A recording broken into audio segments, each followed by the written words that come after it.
shop is a mess right now, and it always gives me the feeling that I'm bumping into everything.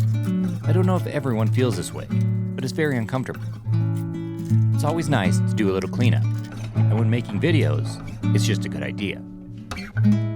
Combined with a couple of espressos, this weird feeling can be quite unnerving. Fortunately, these states seem to work together when tidying up the shop.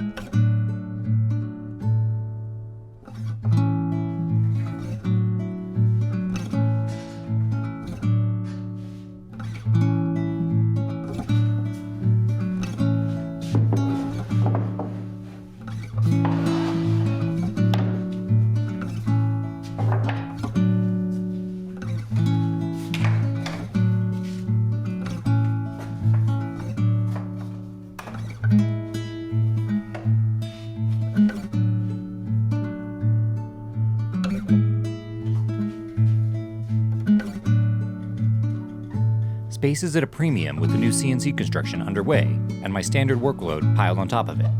I'm literally using the frame to store piles of parts. When your services are in demand, automation is always appealing. Along with the time I've spent developing my programming skills in the last year, my automation abilities have greatly increased. I'm trying not to lose sight of the fact that my style is a mixture of automation and manual work. And this strikes some as odd, and still others seem to be oblivious to it. If the developed automation can keep pace with my artistic intention, it stays. If not, it's either mixed with manual inputs or completely removed. The application of these solid engineering principles do not make success a certainty. I hope it improves the odds. I still get the occasional comment about how I watch the machine do all the work. But for now, a heaping dose of sarcasm seems to alleviate any elongation of these arguments.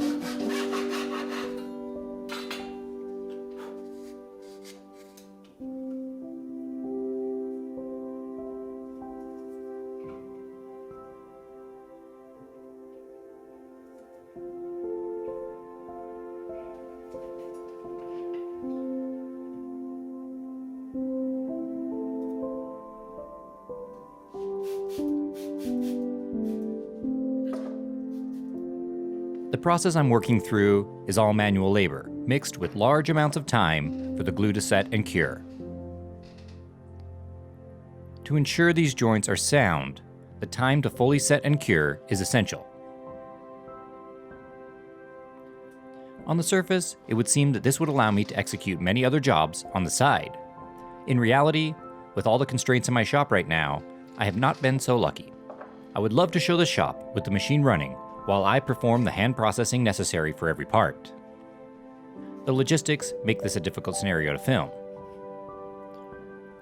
While there are a lot of methods out there to automate this process, I don't find any especially appealing, and I'm happy to add a little bit of handwork to this CNC build. I think luthery translates roughly as working from an awkward position. Add a camera to the scenario, and you're asking for trouble.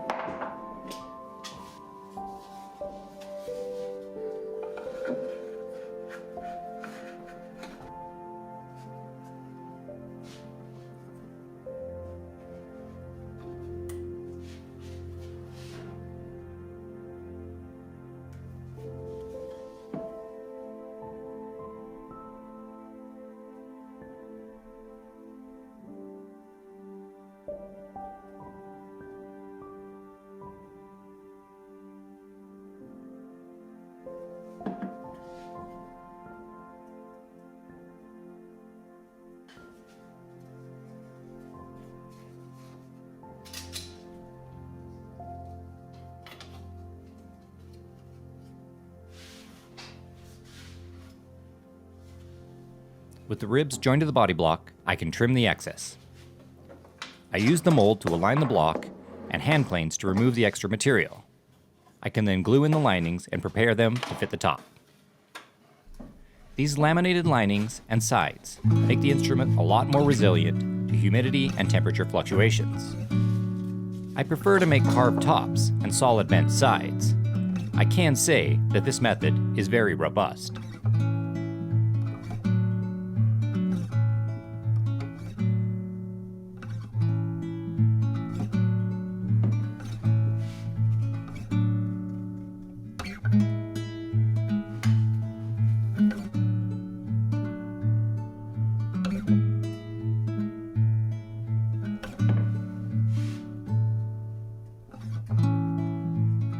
There's a certain elegance to this work, best shown from a low-angle light source. My explorations of this genre, if you're willing to call it that, have been all over the board with my approach to lighting, style, and design. The same could be said for the style of this narration.